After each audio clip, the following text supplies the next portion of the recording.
Kahapon po, personal na nagpaabot ng pakikiramay si Pangulong Noynoy Aquino sa mga naulila ng Comedy King at dumalaw din ang ilang mga naglalakihang personalidad sa showbiz. Narito ang aking report.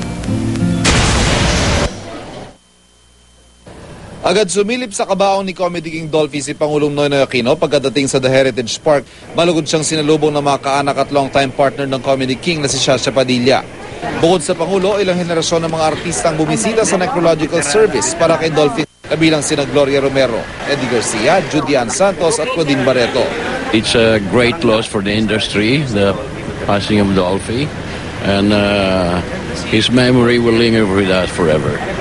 Ang mga komedyanteng sina Ogie Alcacid at Michael V, sinabing tinitingala at iniidolo nila ang galing at estilo ni Dolphy sa pagpapatawa. We can only hope na maabot namin siguro kahit kalahati nung na-achieve niya, okay na sa amin. Lahat ng comedians, sa kanya kinukuha yung style, no? Yung, bawa, yung magbabakla-bakla. O di kaya naman yung magiging babae, bis babae. Yung mga simpleng ganon, kaya Dolphy galing lahat yun eh. So, syempre, ginagaya namin.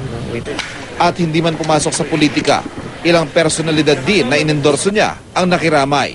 Mahal talaga niya yung may hirap din. At yun ay parati niya kinikwento sa akin.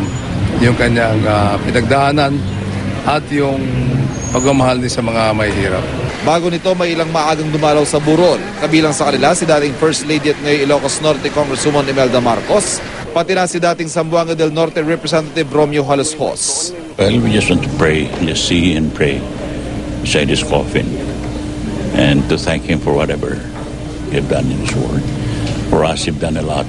When I was in prison, Dolphy visited me.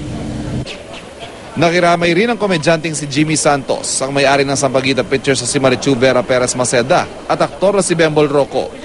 Dumalaw na rin dito si Senador Lito Lapid na nakasama ni Dolphy sa mga pelikulang The Best in the West 1 at 2. Pagdating sa camera, lagi akong nate-take 2, nate-take 3 dahil kasi natatawa talaga ako dahil wala sa rehearsal yun eh. Nung araw pa kasi extra lang ako, kasama ko na yan eh. Tsaka yun nga, idol ko siya, pakabait niya, lalo sa mga pamilya niya. Para sa Unang Balita, Ivan Mayrina reporting.